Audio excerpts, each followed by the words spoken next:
exciting. All right, it says we are live. So Yay!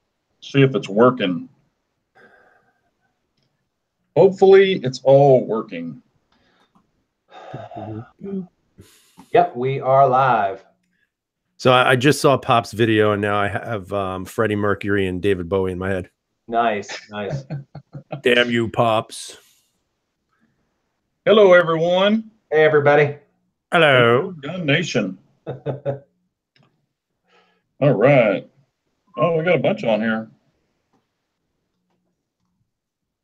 But hello, gentlemen. How are y'all this evening? Just great. Andy. Peachy. It's been an interesting day for me today with this Austin deal. Yeah, tell us a little bit about this. Well, I was meeting someone. They were coming to pick me up. It took them forever to get here. And I was like, what the hell's a holdup? And she said, bomb traffic. And I was like, really? And so picked me up. We were heading out, and all the roads are blocked from my hotel. Literally, the bomber was half a mile south from my hotel, and it was a crap storm as far as traffic. It took 2 hours. We had to go all the way back around, make the big loop, get on the highway. That's where I was able to shoot that video, man. And ATF was there, Texas Rangers. I mean, it was a swamp. Y'all can see it in the video. And the car was angled in a ditch, and it had partial coverage on the ground. So I don't know what was there, but it wasn't the person. And then all the windows were blown out of it, and they had the cop cars kind of angled around it, so you couldn't really see a lot of it. But man, it was a mess. It was pretty crazy. Jeez. So, and I've since driven by there, and everybody's gone. The vehicle was towed off. There was still some news people still there, you know, kind of reporting from after the fact. But yeah, it was crazy stuff. Yeah. Wild, man. So, but anyway, did y'all have an exciting day? Anything happen with y'all? Nope. Y'all still getting snow? 17? We were supposed to get snow, but it has it has completely missed us. I got nothing, not even a snowflake today. Because I thought y'all were going to get hammered. Yeah, we were supposed to, but apparently we are in a snow hole. So okay. It never hit us. Gotcha. All right, let's see if we're Captain Phil ordered the P320 X Carry grip module yesterday. Finally came in stock. Nice. That's good. I guess Harry wants to know where they're selling them, so if you want to post it, you can. Harry is making a great holster for the P365, and I know that KS has one of those. Heck yeah. Yes, I guess we might as well get down to it. You know, I've had opinions asked, or my opinions in questions. I'm sure y'all probably have too. What is your feeling on the new YouTube gun thing? You know, with all of these rules and regulations, do you think that we're all affected? So yes, I do. And that's the short answer. The long answer is a little bit different, and it's because you can interpret this document or this release quite a few different ways. And I'm sure they did that for a reason, and I'm sure they did that for to be able to widen the scope anytime they feel they absolutely have to. Some of it is left up to interpretation. Now, I was watching a channel the other day. It's Chris Bertacci or whatever his name is. I can never remember his last name, but he was talking about that, and he was a little bit more even keeled about it. I mean, he was being very literal about the translation, which I appreciate. I am perhaps not quite as optimistic because again, you can interpret it quite a few different ways. So I have a feeling this at least sets some ground rules for gun channels, and I think perhaps we may see this continue to go. I normally am a little bit more laid back about this stuff, but since they've come out and specifically targeted firearms, no pun intended, now I feel like yeah, there's a good chance that we might be truly affected, or perhaps we might not exist after the course of the next few months. Yeah. What do you think, 17? It's going to be interesting to see how this all plays out. I don't necessarily think it's going to affect a lot of the small channels. I think it's going to affect the big channels because obviously they get a lot more sponsorships, endorsements. So they make I would say a bulk of what they do is endorsing products. And, you know, for example, you know, the big question would be people who are somehow connected with Brownells. And now that some of the language in that new contract with YouTube talks about not having videos that sell products or whatever it is with the products of companies that actually sell guns also. So a place like Brownells sells guns. So would that automatically disqualify a lot of channels? I think it's going to be interesting to see how they play. If, like, let's say I'm going to do a Harry's holster video. Is that going to get me a strike because it's, you know, an accessory to a gun? So I don't really know what to make of it yet. I haven't seen, have you seen anyone that's been directly affected by the new rules? I don't think I have, so I don't know, you know, what are you going to do? I mean, this is what YouTube is. YouTube is a corporation that has decided to flex its muscles on a certain group of people. You know, we'd like to believe that somehow our voice is going to have enough resonance to convince them not to do that. But let's be honest, let's be realistic about this. That's not going to happen. You know, whatever their will is, it's going to be enforced on all of us. And whatever happens, happens. And if it means the end of gun channels on YouTube, then so be it. I'm sure there'll be a platform that will come out at some point. Now, whether or not it will be as popular, probably not. But I would also say that when people are out there sitting there, you know, whining and complaining about, oh, my, you know, this and that, my YouTube channel. Well, you know what, guys, you may not have the viewership you have on YouTube, but at least you'll have something. And if you're really about guns and you're really about the Second Amendment, then it really shouldn't matter if you get those massive paychecks or not. I mean, that's just my, you know, belief about it. Yeah. I mean, I think that, you know, yes, I, you know, want to do other platforms and stuff too. You know, I did sign up for GunTube, but there's, you know, it shows my channel, but I can't edit a thumbnail on there. I don't know if it's just overloaded with stuff. I put a video on there. It said that it took it and it showed that I had one video, but I couldn't access it. So I don't know if it's just screwed up or if it's just me. I have no idea. But, you know, as far as like my feelings, and I know that we have 30 days, or, you know, they said, but it's going to be interesting after 30 days to see what happens. I've had a Harry's holster. It was my most current one, Harry's holster video forever, and it's been monetized. Well, as of this morning, it actually was unmonetized. So I don't know if it's because it says holster in it. You know, I just thought that was weird that it's been up so long and now all of a sudden they demonetized it. Well, I think another problem is going to be the vagueness of the language they're using. Oh yeah, you know? And I think that's the problem. Yeah, and that's what we've talked about already. You know, that they've got so much variation in there.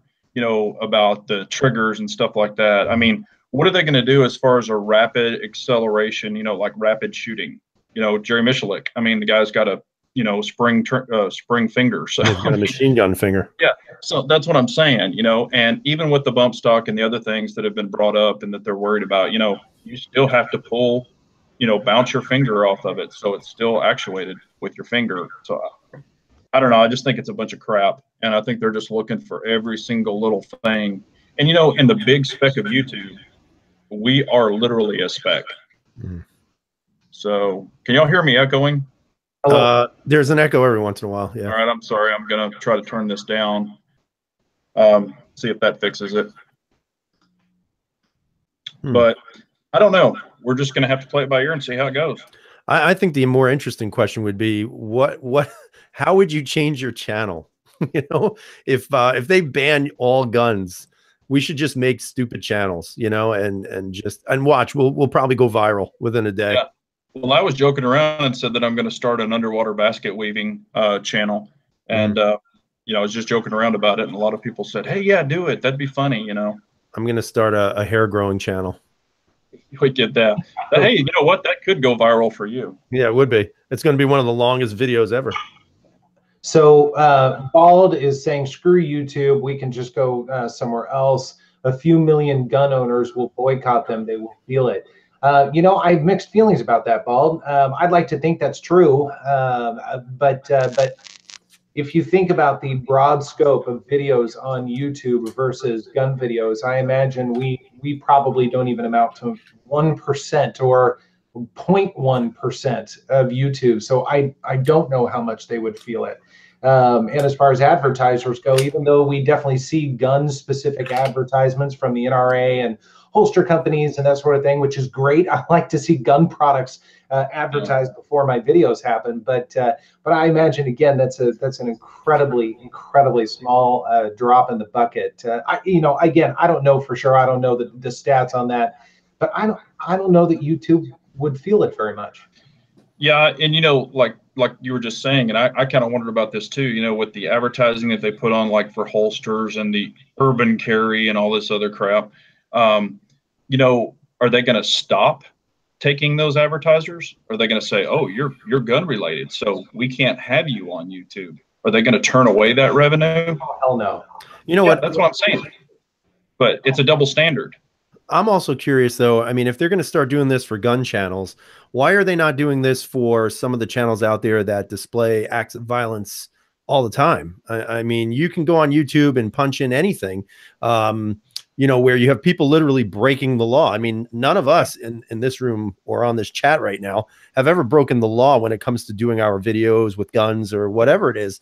So how is it that they can justify keeping videos up that, show people beating the crap out of each other? They show people evading the police.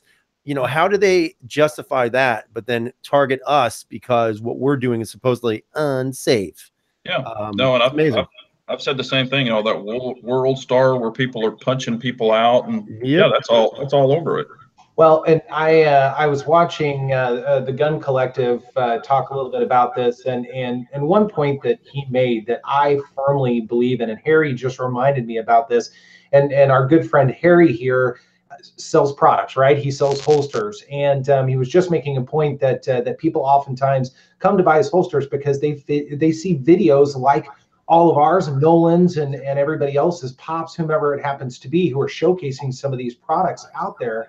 And although there might be some other platforms like GunTube or whatever, there's a big risk and a big probability that a lot of these, especially smaller product companies or mom and pop shops, and Harry, yes, I classify you as that, no offense, that's going to put a significant damage into aftermarket companies. I mean, some of the bigger ones like the Apexes and that sort of thing, they might not feel quite as much because they're very well established. They're pretty ingrained in everything and have magazine ads and other sorts of media out there. But YouTube has become a great platform for us to be able to not only showcase guns and have a good time and meet people like all of you guys out there, but also to showcase products and talk about whether they're any good or not and our personal experiences. And people, before I ever started making YouTube videos, and even now still, I'm out there watching other YouTube videos and learning about products. I mean, I have a new gun,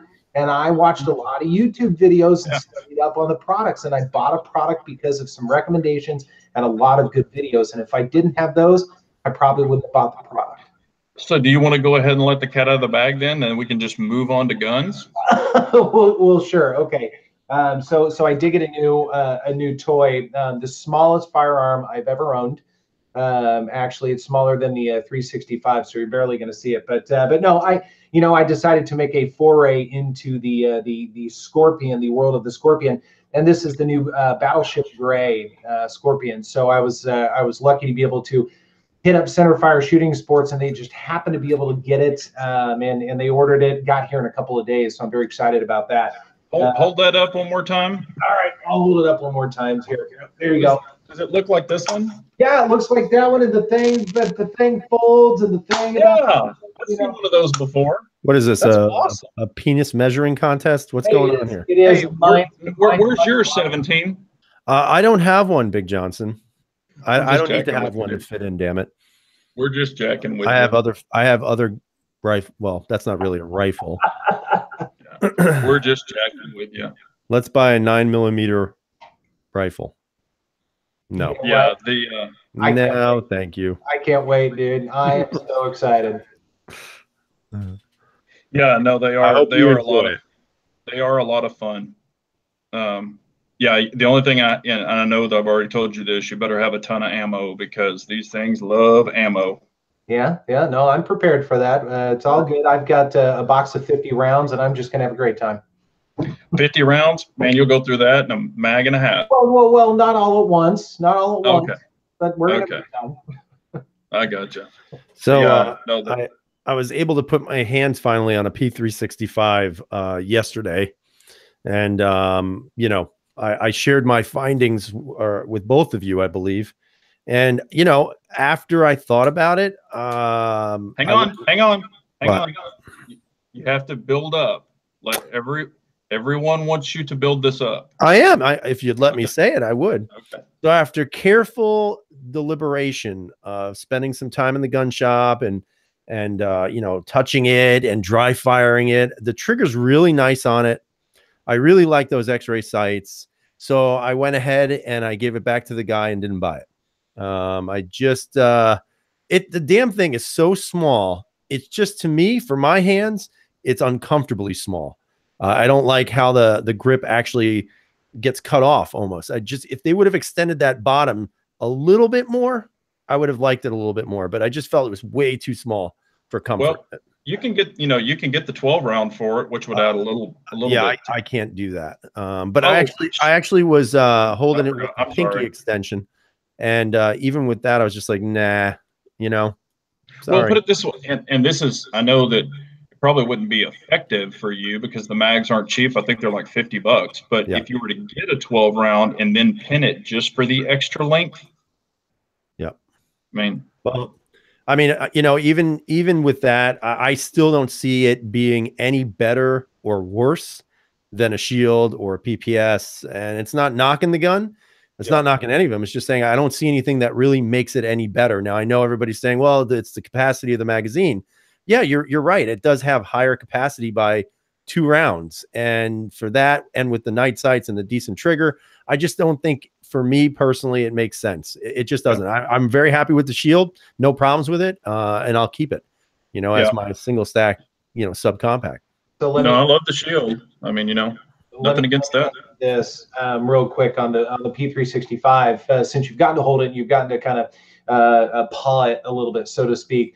Were you at least pretty impressed with the amount of features and the amount of the quality of construction, at least seemingly, whether it runs or not, who knows, but seemingly the quality of construction of it? Well, I mean, if you're talking about features, I think the gun is a very Spartan type of gun. There's not a lot. There's not a lot of controls. It doesn't need to be. I think to have the night sights on there, I think that's a bonus, obviously.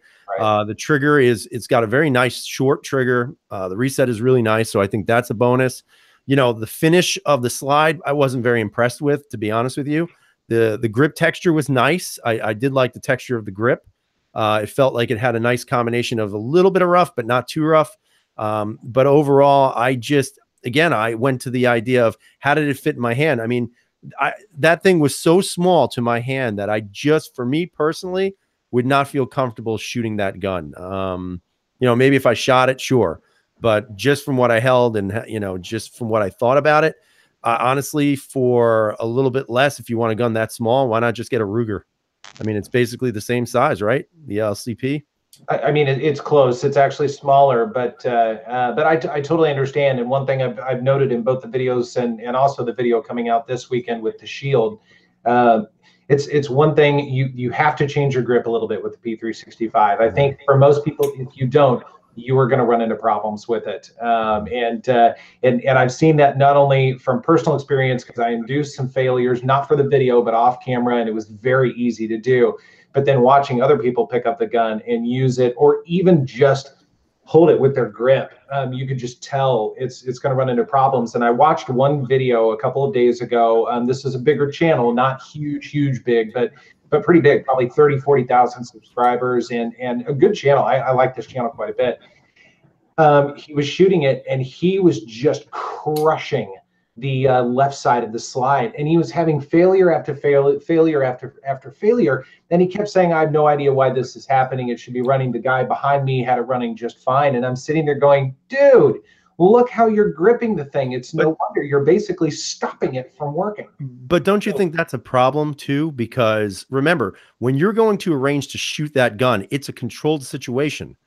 Now, think about a self-defense situation when your adrenaline is pumping, you're gripping that gun like you're going to squeeze the polymer out of it, you know? So that would be my concern, that if you're having those failures when you're taking it to the range, imagine what kind of failures you could potentially have in a life and death situation. I mean, that's just something to think about. Like I said, I've never shot it. I'm just kind of talking out of my ass right now about it, but you know, just from what I saw, for me, it doesn't make a lot of sense. Not when you can carry this. Okay. Well, that's true. The Shadow 2 is definitely the way. You got to ankle carry that one. But no, you make an absolute, you make a great point. I think a lot of it comes down to how your grip starts out. I mean, for me, you know, I do a thumbs off with my shooting hand. So, and I learned that from 1911s and probably watching Hickok videos, because he does that too. So my right thumb is just hanging off every gun I shoot. So it doesn't do anything for anything, doesn't impede anything. And all I had to do was really lower my support hand thumb about a quarter of an inch, maybe a little bit more than that. And there's a great reference point on it. So after, you know, I think I've put maybe 800 rounds through both the guns I have between the two of them. I'm used to it now. It's fine. And I grip it naturally that way. So it is a training issue for sure. I think you can get used to it. But if you have gigantic hands, it could potentially pose a problem. Yeah. As Kevin Roberts said, this fits my hand better. Yeah, it's true. Yeah. Well, you know, like that, what's his name on YouTube? This fits my hand better. Yeah, right. Yeah. Paul Harrell. Yeah, Paul Harrell, that's it. Yeah. So I held up the Shadow 2, and I did shoot that the other day amongst other items. And the Shadow 2, guys, I'm gonna actually drink the Kool-Aid on that one. The gun is fantastic. The gun is better than I am, that's for sure. Oh yeah. You know, initially when I started shooting it, it was interesting because the trigger, the double action is so smooth on this gun. It was a little bit hard to kind of figure out where it was actually going to drop. Then, you know, once you get a little bit more acclimated to the gun, that single action is buttery smooth. And then the damn gun, like at some points, I wasn't even aiming it. I was just shooting it, and it just carried itself. I mean, it is a very fantastic handgun that I will never be able to afford, but name dropping, Sandpaper Pistol Grips came up and hooked me up to shoot his. And man, I wish I could get one of these, but I'm glad I had the experience, because it was totally worth it. And you know what's funny is, and I agree, the Shadow 2 trigger is like roller bearings, but then you put your finger on the TSO trigger, and you're like, wow, this thing's crazy light, you know, compared to the Shadow 2. Yeah. But of course, it's single action though also. But you know, they're both phenomenal pistols. You know what was good also was the CCP. Oh my God. Yeah, isn't that they sell those at Walmart in the airsoft section, don't they? I made that video, man, and you know, it was, you know, so far all the comments have been relatively peaceful. And, you know, it was funny because some people were saying, oh, you got to run like 400 rounds. Somebody was telling me, I think they ran 1,000 rounds through it and finally started smoothing out. I don't look, I would not have shot 100 rounds through that gun. And I don't say that about anything. I don't know what the hell Walther was drinking or smoking or snorting or injecting when they designed that gun.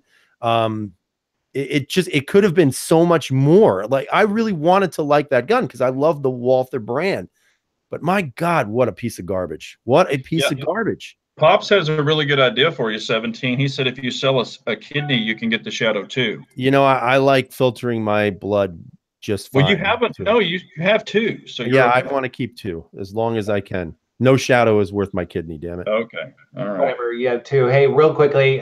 So Logan was asking all of us if as it becomes warmer, we're going to shoot outside more. And I had already answered him in the comments, but I said, unfortunately not, basically. And he asked if I had allergies. No, I actually have no allergies, thankfully.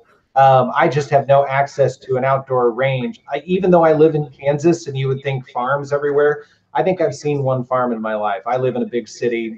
Kansas City is not a small city at all, and there is no land around here. And the SWAT team will be on you very quickly if you crack a gun outside in the suburbs of Kansas City. So unfortunately, not.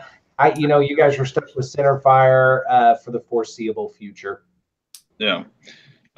We have one. It's like an hour from my house, so I'll be, I'll try to head out there. It's just that, man, it's kind of a crappy range, but I do enjoy being outside, and of course, I'm going to do some more competitive shooting and stuff, so I'll have some of those videos coming up, but we'll see. Yeah, for me, it's difficult to shoot outside around here. Like KS said, you hear a gunfire, and next thing you know, you got the National Guard at your doorstep. But I did go shooting yesterday. Was it yesterday? Yeah, it was yesterday. And I found another range. I've always known it was there, but I never really wanted to go because I've heard bad things about it. But I actually had a really nice time there. It was actually a really clean range. You could actually see what you're shooting at. Everything is like electronic and works, which is pretty cool. So I think I may have found a new home to shoot, and it's a lot better than the one I was at. The place I was shooting at before was like a damn dungeon. But at least this one, I won't be inhaling all the fumes and all the smoke from the guns. But, we'll see. They had one drawback, though, didn't they? Yes, they had some really interesting rules. Rule number one was well, first off, you can only shoot 10 yards or further. So you can't go any further in than 10 yards. Oh, wow. Yeah. The second one was you can only load your magazines 5 rounds at a time. And then the other one was the guy caught me filming and he told me to put it away, saying that there are no cameras allowed inside the range. That's so I'm going to have to go like complete covert ops on the next time, because I'm going to bring my I had my cell phone with me and he saw it. So I have to try to conceal it better next time. Yeah. That's how I shoot all the videos at the range. It's just with my cell phone. Yeah. Kevin said he's torn between the Shadow 2 and the Tanfo Limited. Kevin, they're both great guns. The Tanfo Limited, you can't get in hard chrome. So, can't go wrong with either one of them. I thought that was a question we missed. CW made a really interesting point. This is kind of going back to the P365, which is 17's favorite subject. He was saying that he read that the recoil spring needs to be replaced after 1,500 or 2,000 rounds. CW, I definitely want to read up a little bit more on that. You've got me very curious. I certainly hope that's not the case. If that is, I may dramatically rethink that gun, because that's like a Kel-Tec. And I expect more out of SIG. So I'm going to do some research, but you have piqued my interest, my friend. I saw somebody up initially. I'm trying to think who it was. I think maybe it was Harry, but he mentioned the new Shield 380. Have you guys put your hands on that yet? Yes. What are your thoughts on that? It's I have the 22 compact, and it totally reminds me of the 22 compact. It's super light slide. I mean, I can pull that thing back with 2 fingers. It's super, super easy.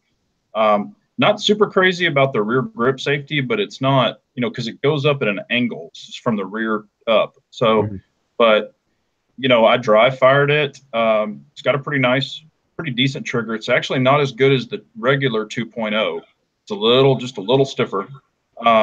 But I think it's really got a place. It's exactly the same size as the 22 compact.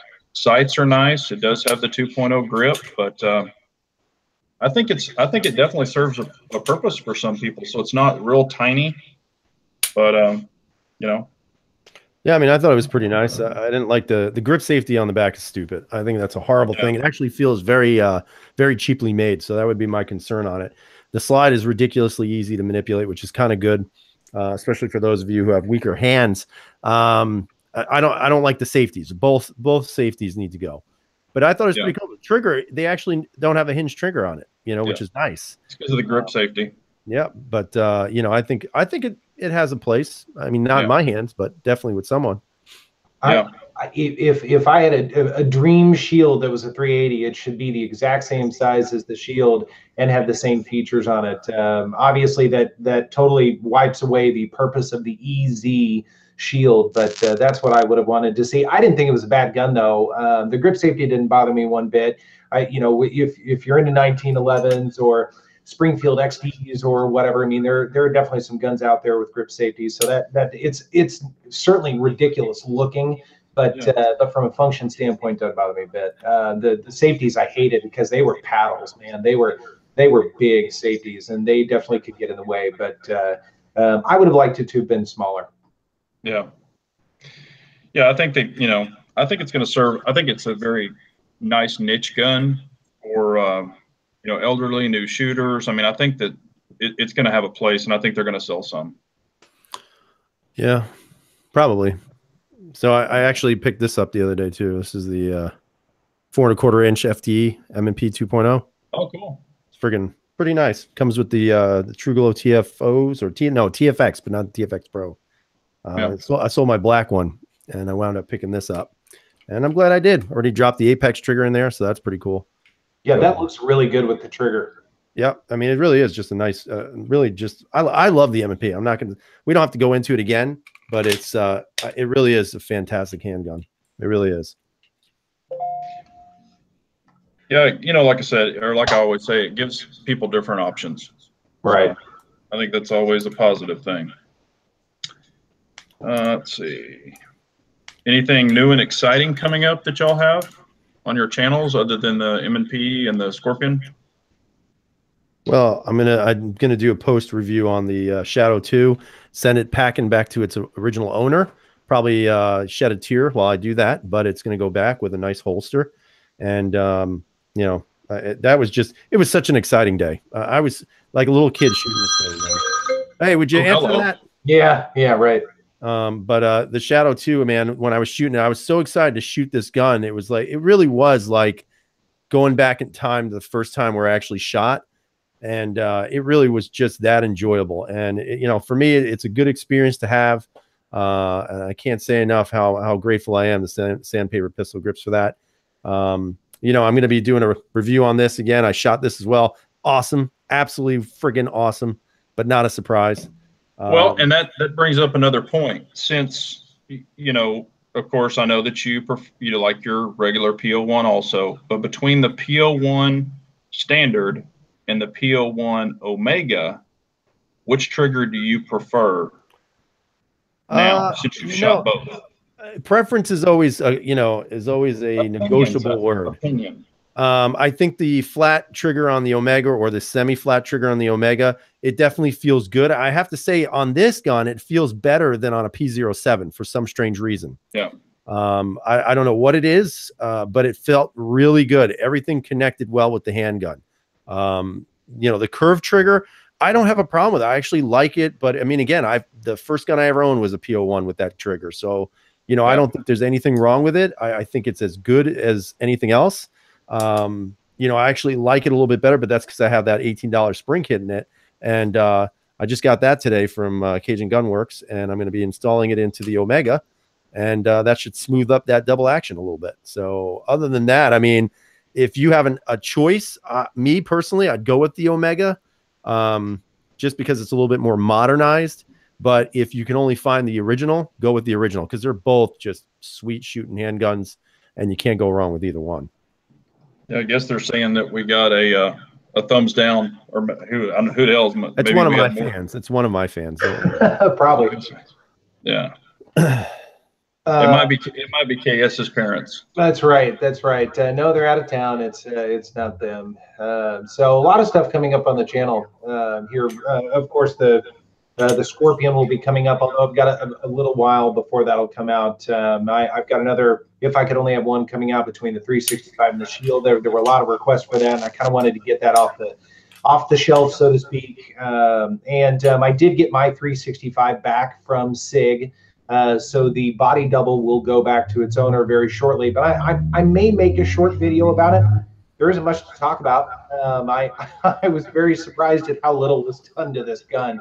But I had a very good conversation over the phone with Sig Sauer, probably a 20-minute conversation about it, and learned a little bit more about the P365. And this is why I think I'm changing my attitude a little bit in terms of some of the issues and some of the failures and that sort of thing. I mean, I think I'm taking the stance that a lot of the failures that are going on out there are user induced.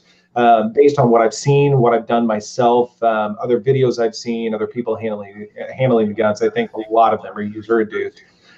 So it is a matter of kind of changing up your grip a little bit and finding out what works for you. But the sight thing, that was a different deal. That was a problem, and they fixed that very quickly. So that's great.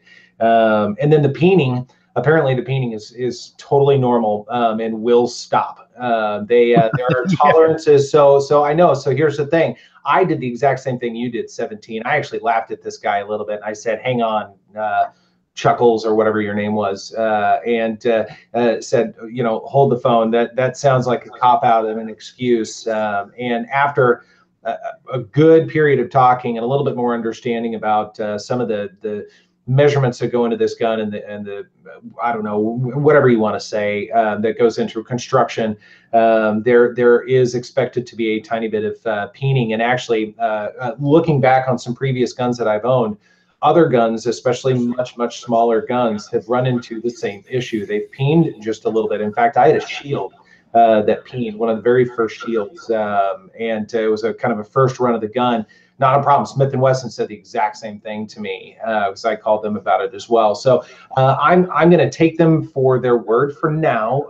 That may change, of course, if I run into more problems with it. But for the time being, I'm going to call it all good and continue to run with it and kind of see how things go. But whether I make an update video or not, you know, I don't know. Frank's saying it'll stop when it breaks. Yeah, no, that's exactly right. I mean, you know, if it does, yikes, but hopefully it won't. But yeah, and Scotsman, don't do a spoof on me. Good Lord, I'm not sure what that was. You'd have to shave, right? You would definitely have to shave. So anyways, that's kind of the deal there. Got some other things. Miltac USA sent me a bunch of really cool patches, so I'll do a little video on that. They're pretty fun.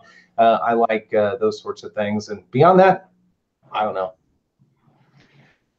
Yeah, we do have some questions, and you were echoing quite a bit, KS, so I don't know. It was kind of strange.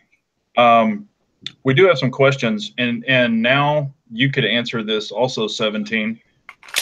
What is your opinion like on a target gun or even a carry gun or whatever?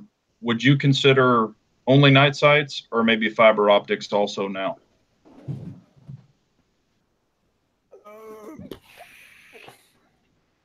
You know, I mean, I've had fiber optics on handguns before, and even on, like, let's say a TFX Pro, those are, you know, the combos.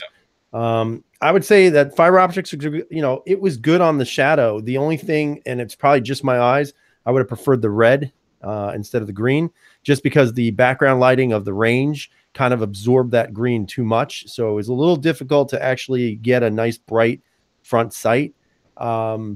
You know, that's one of the things that I think are good with fiber optics, that once you get that real good light, it brightens up really well, but it usually has to be a directional light. You know, if it's in the front, it absorbs too much of the fiber optic, in my opinion. If it's up top or to the sides or to even behind a little bit, you still pick it up.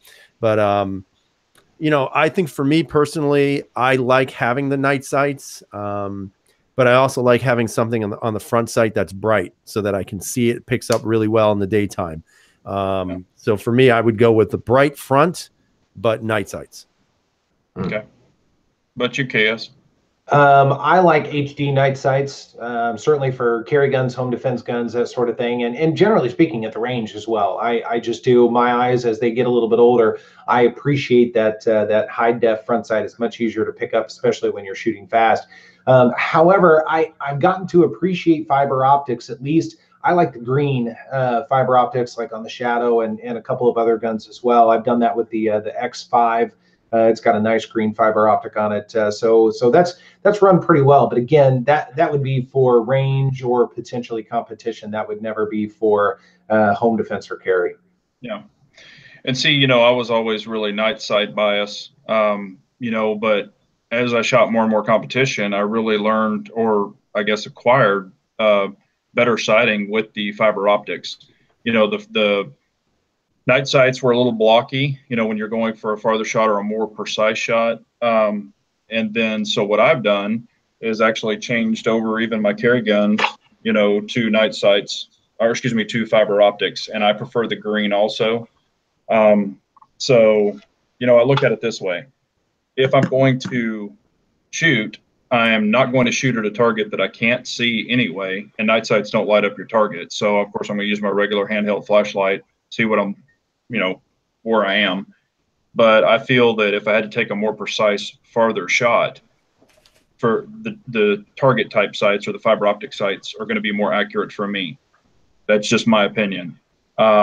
So that's kind of where I am, and I still have tons of guns with night sights on them. So either way, you know, I can do what I need to do. But that's what I've done. I've been trying it, and I seem to like it quite a bit. So, yeah,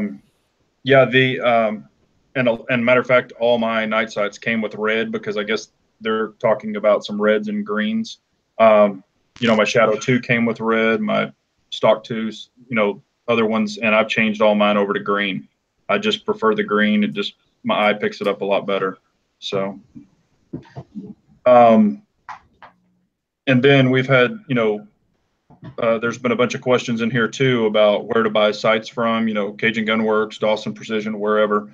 I would recommend Dawson Precision because they have a no questions. If you don't like the height or something doesn't work out with them, they have a free replacement warranty. You just send it in, and hell, they'll make you a sight if they have to for no additional charge. So I would go there because you get that guarantee. That's just my opinion.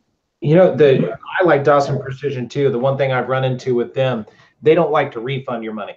When I did my Glock 19 MOS build very early on in the channel, I got those super tall sights. They were like 0.495 tall and just looked ridiculous on the gun. And so I called them up, and they were still new.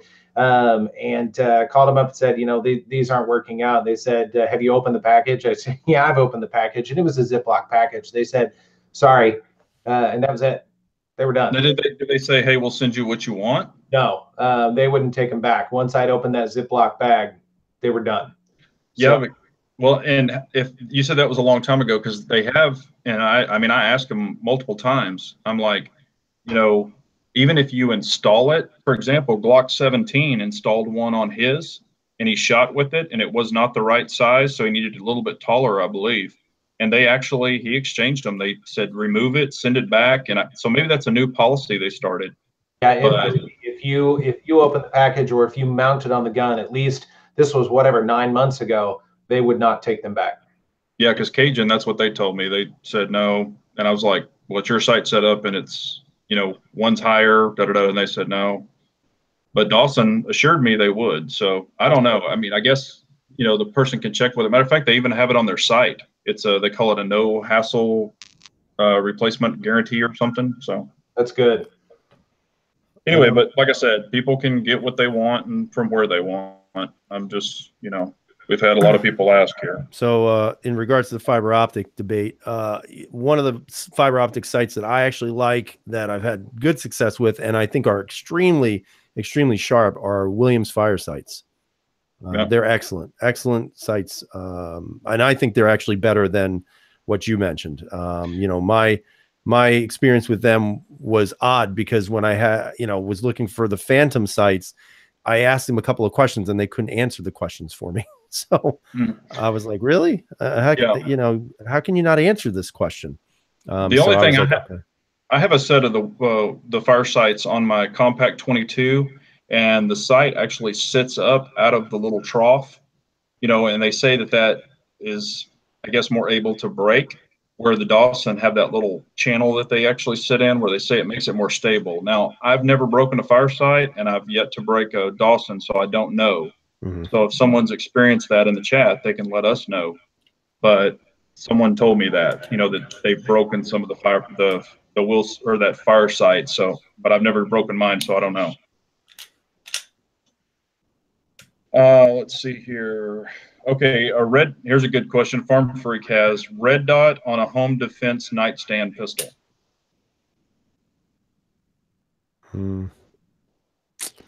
I don't think you need one.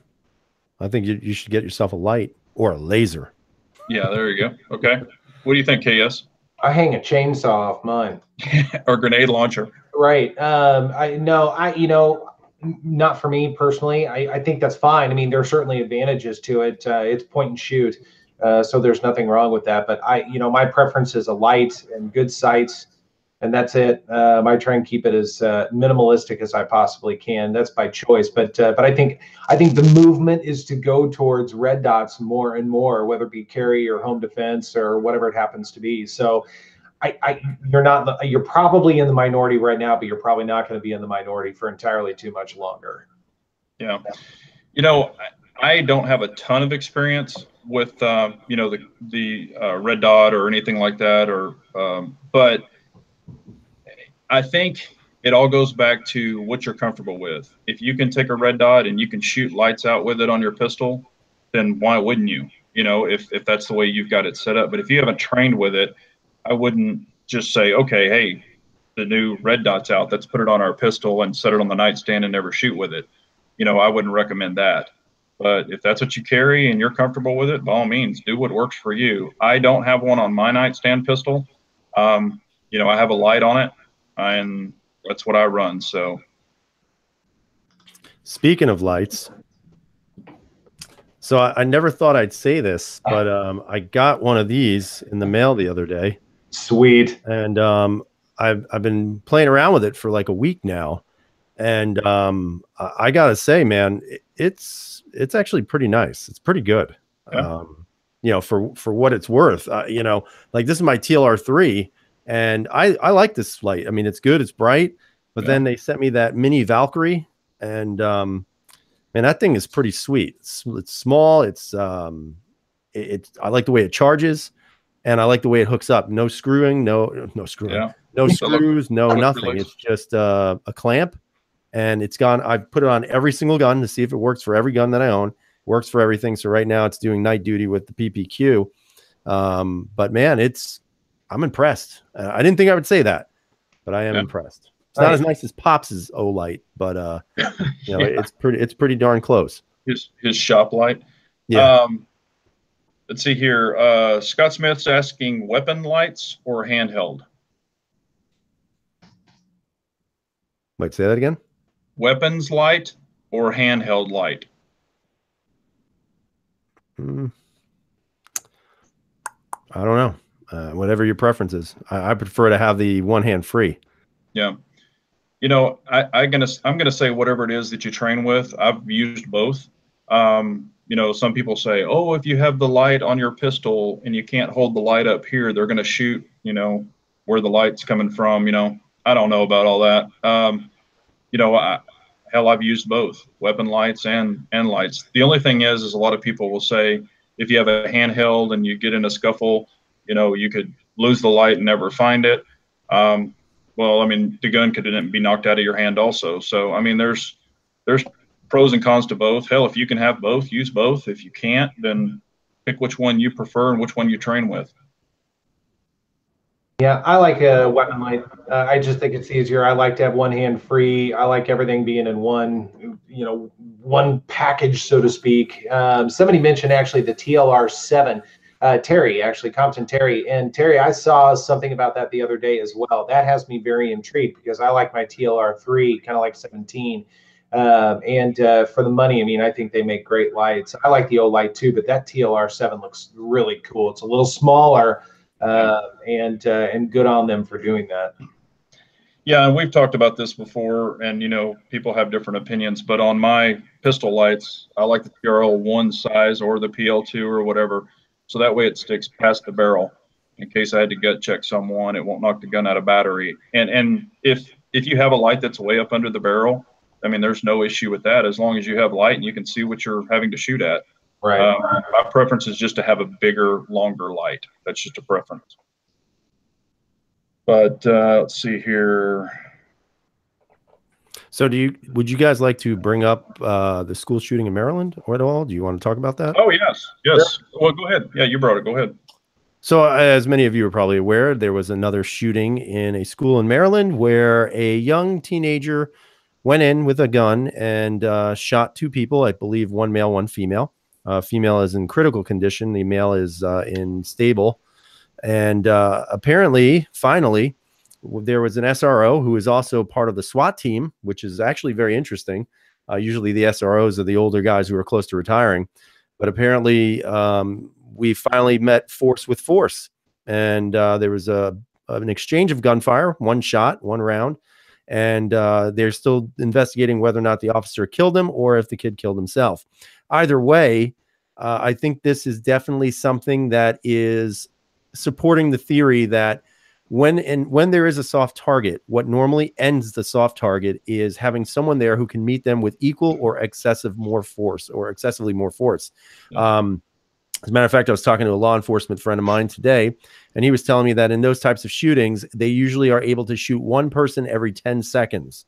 So if you can respond within that 10 seconds with somebody who is armed to fight back, then it immediately stops them from shooting anyone else. And a lot of times it only takes you to actually meet that with your own fire, so to speak, and it immediately ends it, because either the gunman will run, kill himself, or get killed. Yeah. And so for all those people out there who are saying guns don't belong in school, you're right, they don't. But unfortunately, we're living in times where now they are needed. And whether it's a police officer, armed security, I still agree that educators should be armed if they want to be. And I think that's how you're going to solve it. And I think it's proven. So, you know, notice how nobody covered that on the news, by the way. And I didn't see anybody out there marching, which I did want to bring something else after you guys speak about the NRA. So go ahead. Well, what I was going to say is they also need to bring paddles back in the damn schools, you know, and bust some of those asses and straighten some of this crap up. Well, technically, you can still use corporal punishment in schools. It is 100% constitutional to do it.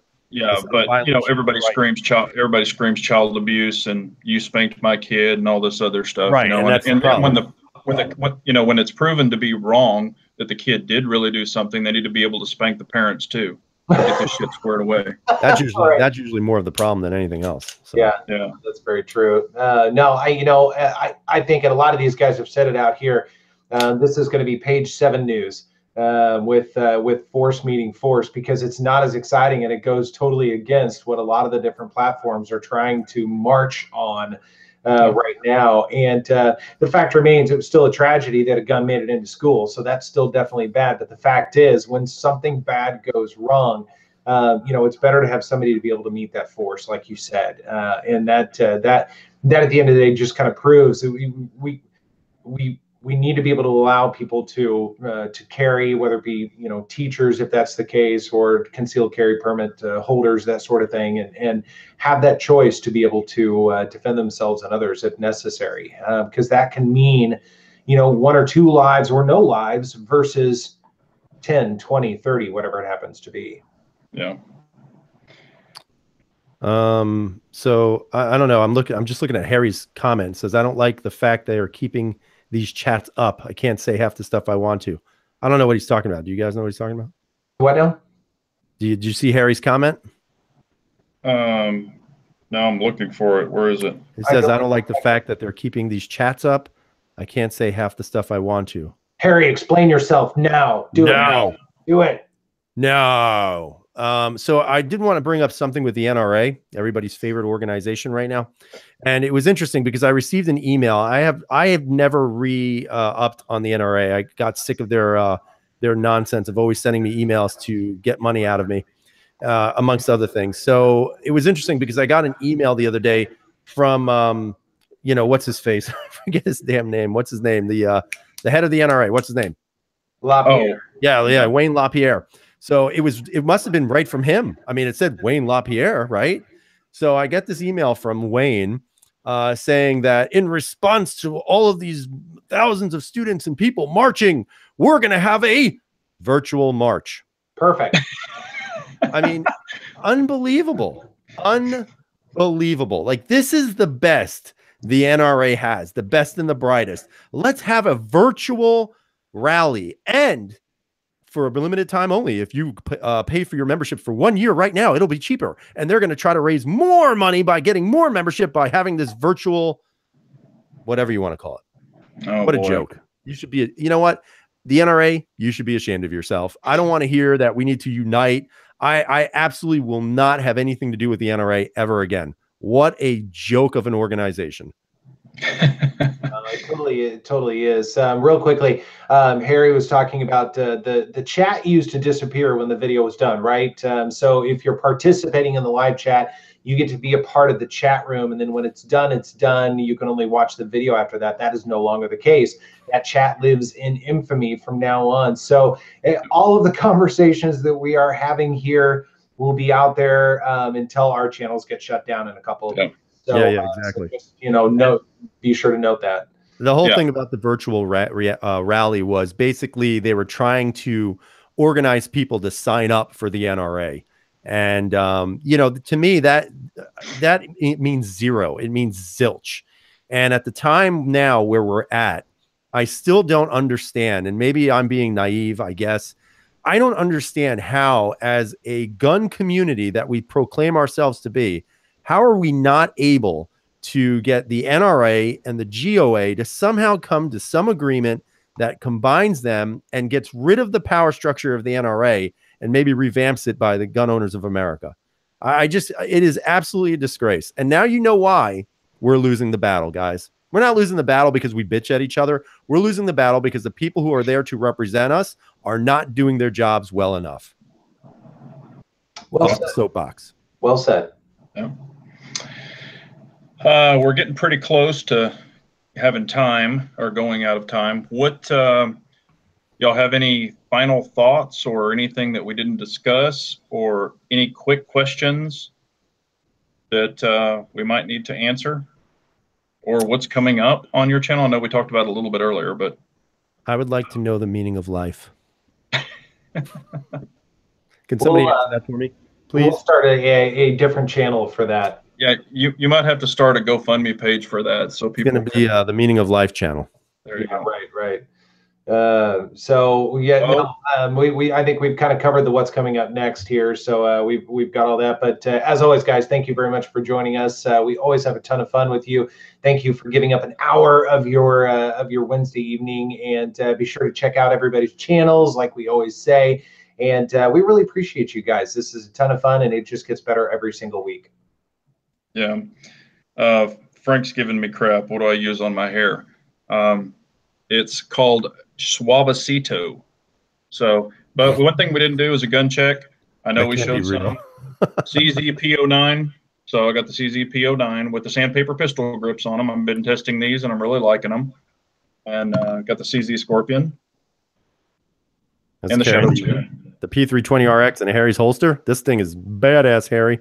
And yeah, that looks good with that cut on it. With the FDE frame, thanks to Captain Phil. So who's carrying this today? Nice. I'll be ankle carrying this tomorrow. I'm waiting. You know what? We need to, now that you have one, I've been pressuring Harry to get us some holsters for these. Harry, actually, can you make one of those holsters that just covers the trigger with a little rope on it that I can yank off really fast from my ankle holster? That would be great if you could do that. AKS, don't say that term anymore, please, on live chat. Yanking, I don't want to do that too much. Yeah. Yeah, and I guess I'll be starting my underwater basket weaving channel soon. So Hunts is bringing that up again. I'm going to do male makeup. Yeah. But as always, we do have a great time. We do have a great time on the chats. I love these two goofballs, and all the subscribers make this possible. We definitely enjoy the thumbs up. We enjoy the camaraderie. This is a great community we have here, and it's great to talk and chat with like-minded people. So we're definitely here for you. And yep, I basically reflect everything they say. We love everybody here for the most part, in a manly way, of course. And I think one of the most important thing is, if you guys know anyone who are looking for a chat where we actually answer your questions, send them our way, because that is one thing I am definitely noticing, that we enjoy the interaction between us and with you. And that's what makes this, in my opinion, the best Three Guys Gun Chat on YouTube. Hell yeah. Heck yeah. Well, we appreciate y'all as always. And next Wednesday, it will be on whose channel? KS? I can't remember. I'll have to check. Yeah. Is that mine? Oh, it's yours. I Mine? guess it's yours. Yeah. Hey, notice how my mic did not black out today. Just so you know. Hey, First time. Yeah. So, but we appreciate y'all as always, and have a great night, everyone. And remember, carry on. Thanks, guys. See ya. Thank you.